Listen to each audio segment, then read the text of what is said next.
Hello, boys and girls. We are back to our read aloud. Thank you so much for joining. So, today we are reading chapter 37 through 40. Let's get started. The meeting between Carla Davis and the Concerned Parents Organization was held after school in room 8, a second grade classroom. Carla sat in a chair that was too small for her and faced the parents. She crossed her ankles and folded her hands on top of her lap. The 5 members of the school board sat behind her. The principal sat next to her at the teacher's desk. Bradley's mother wasn't there. She was out with Bradley, shopping for Colleen's birthday present. Since she didn't have any complaints, she didn't come to the meeting. The only parents who came there were those with complaints. "I'd like to know what we need a counselor for," asked a father. "Kids have enough counseling. What they need is more discipline. If they're bad, they should be punished." The other parents clapped their hands. "We need to get back to the basics," said a woman. "Reading, writing, and arithmetic, and of course, computers." Her husband had a chart that showed if the counselor was fired, there would be enough money to put a computer in every classroom. Everyone got excited about that idea. They all loved computers. "No one is being fired," said the principal. "The purpose of this meeting is to give you a chance to ask Miss Davis questions." "She told my son it was good to fail," shouted a woman standing under a poster of an octopus. "She told him grades didn't matter." "I never said it was good to fail," Carla calmly replied. "I simply tried to help him relax. Children learn better when they're not under pressure. They do better when they can enjoy school." "My son doesn't go to school to have a good time," said the woman. "He has to get good grades so he can get into a good college." The principal reminded the parents that Miss Davis wouldn't see any of their children without their permission. "But why should our tax dollars pay for her to counsel other people's children?" one of the mothers complained. Several other parents agreed. A woman with red hair stood up. "My daughter came home with one of those forms for us to sign, and we refused to sign it. We didn't want her seeing the counselor. We tried to give her all the counseling she needs at home. But then we found out the counselor's been talking to her anyway." "What's your daughter's name?" asked the principal. "Colleen Varigold."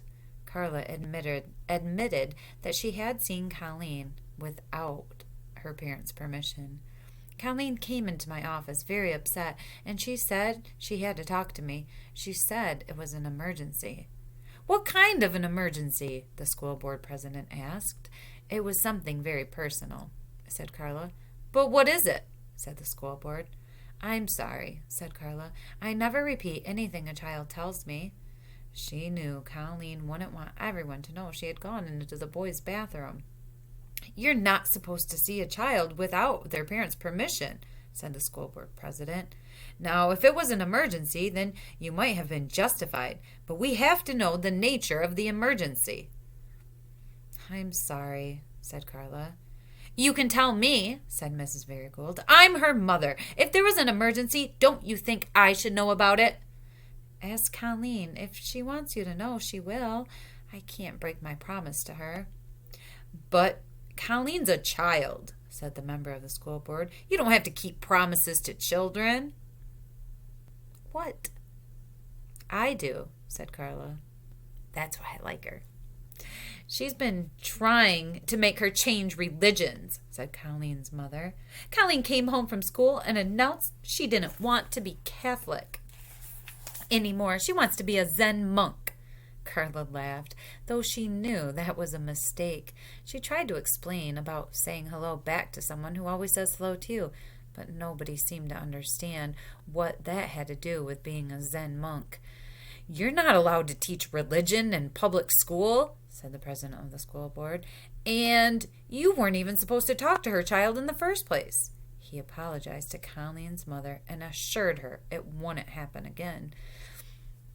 A woman in the front row raised her hand. "I never had a counselor when I went to school," she said.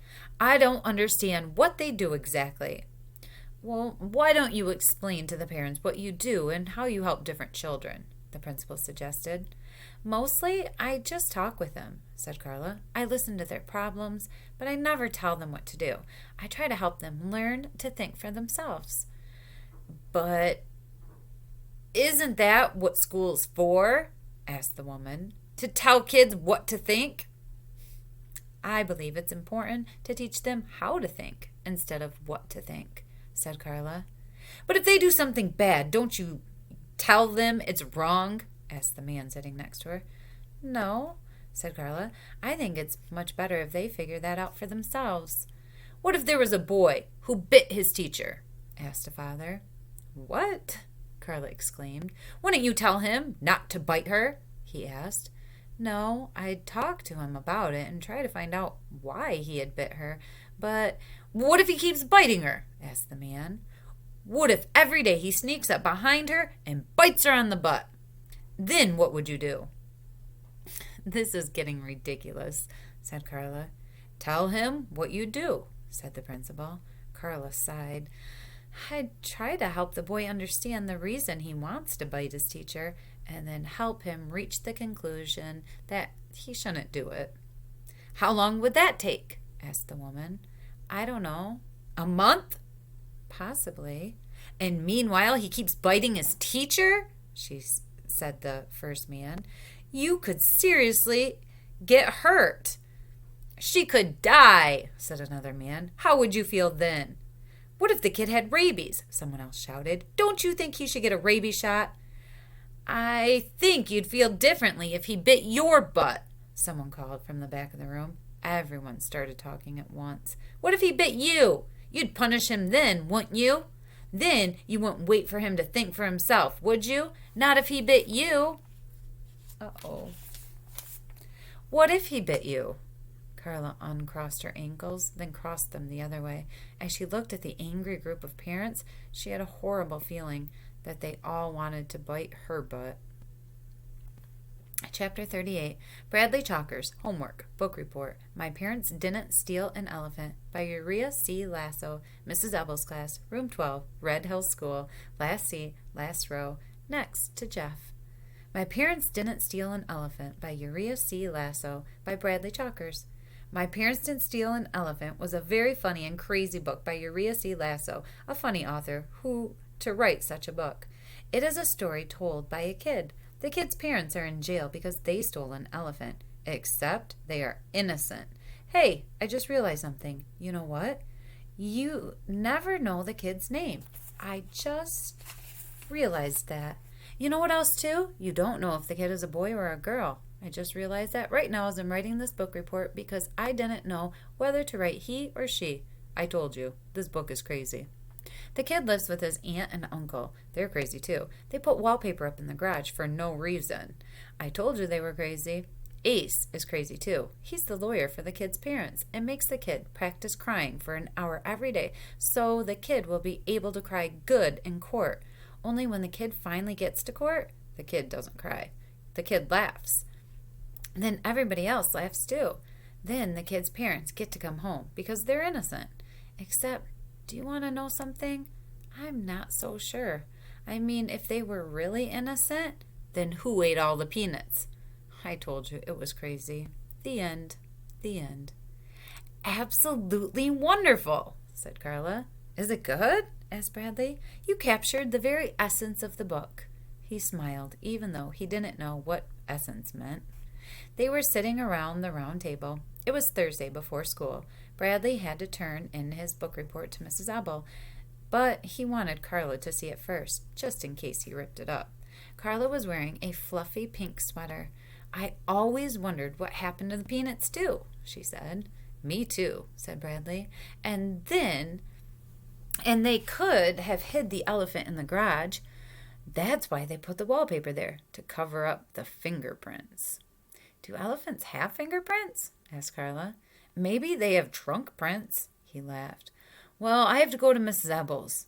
Here's your book back. Thank you. I didn't write in it or spill food or anything. I'd like you to keep it, said Carla. It's my present to you. But I thought it was one of your favorite books. It is. That's why I want to give it to you. If I didn't like it, then it wouldn't be much of a present, would it? He smiled. I wish I had a present to give you, he said. You already gave me one. I did? What was it? The book report. The smile left his face. What's the matter?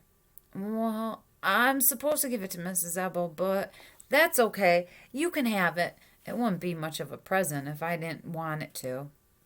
If I didn't want it to. Carla laughed and shook her head. That's very sweet, Bradley, but that's not what I meant. I want you to give it to Mrs. Ebel. It just makes me very happy that you did such a wonderful job. That's the present you gave me. Really? Really, said Carla. It's the best present I could have gotten. He thought that was great. He was able to give it to Carla and still give it to Mrs. Ebel. What's wrong? Carla wiped her eyes. The corner of her mouth trembled. Are you crying? Bradley, I have something I have to tell you, she said. I hope you can listen to what I have to say without feeling scared or upset. He suddenly felt very scared and upset. Tomorrow will be my last day here at Red Hill School. Huh? That's why I'm so glad you've written such a wonderful book report. I know you can continue to do good work without me. I'm very proud of you. You're leaving? She nodded. I've been transferred. I'll be teaching kindergarten at Willow Bend School. But I want to thank you, Bradley. You've made my short time here very special. I'm so glad we got to know each other. You're leaving? We can still see each other, she said. Saturday, He shook his head. No, you can't go. It's not fair. I have to go. He couldn't believe it. What if I don't do my homework? Then you'll have to stay and make me do it again. She smiled warmly at him. Her blue eyes glistened. You're on your own, Bradley. I know you'll do wonderfully. No, it's not fair. He stood up. You tricked me. Carla stood too. She walked around the table toward him. I hate you, he shouted in her face. I know you don't mean that. Yes, I do. I hate your stupid book too. He picked up My Parents Didn't Steal an Elephant by Uriah C. Lasso and threw it at her. Then he picked up his book report. Bradley, please. He ripped it in half and stretched his mouth wide, so wide it was hard to tell whether it was a smile or a frown. He tore his book report again and dropped the pieces on the floor. I hate you, he shouted, then ran out of her office. He ran into the boys' bathroom. He leaned over the sink and cried. His face throbbed as he watched the water wash down the drain.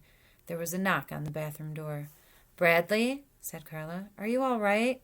Go away, he yelled. I hate you.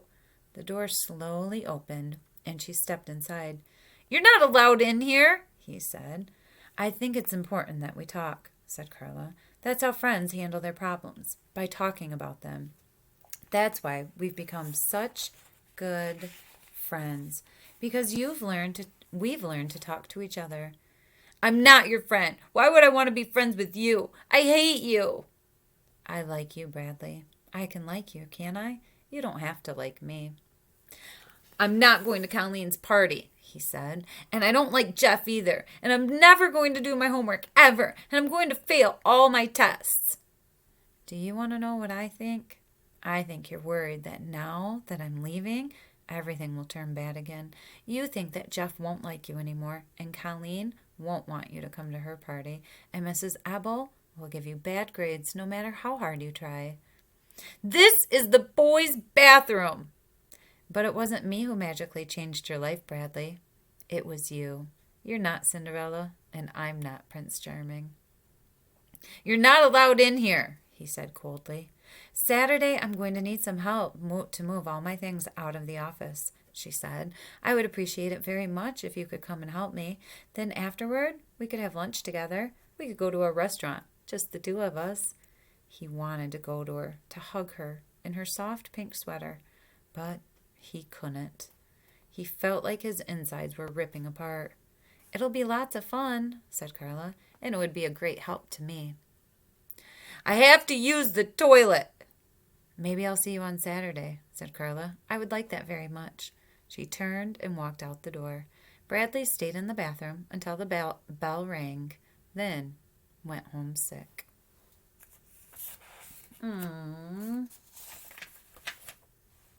Chapter 39. Ronnie hopped along singing doo-dee-dee-doo-dee-dee-doo-dee. All the other animals gathered together. What are you doing? Asked Ronnie. We're talking, said the lion. And you can't listen, said the kangaroo. Oh, okay, said Ronnie. She waited for the other animals to finish talking. The other animals finished talking. We finished talking, the lion told Ronnie. We took a vote. We don't like you anymore. Ronnie hopped away. Suddenly, she fell into quicksand. Help! She cried. Bartholomew, save me! No, I won't, said Bartholomew, and I'm not going to marry you either. Ronnie sank into the quicksand and died. Chapter 40. Bradley's mother took his temperature and told him he was normal. I am not, he argued. He's not normal, Claudia agreed. He's bizarre. Bradley felt as if his stomach were tied in a knot. Every time he thought about Carla, he felt the knot pulled tighter. I hate her, he repeated as slowly as he walked to school. When he said he hated her, the knot in his stomach loosened just a little bit. He sat at his desk in the back of Mrs. Ebble's room, last seat, last row.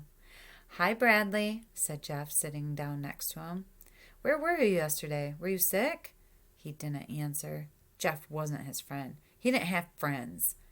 Bradley, called Mrs. Ebble, will you come here, please? He dragged his feet to her desk. I was sick yesterday, he told her. Call my mother if you don't believe me. Mrs. Ebble waved that away. I just wanted to tell you how much I enjoyed your book report, she said. It made me want to read the book. Huh?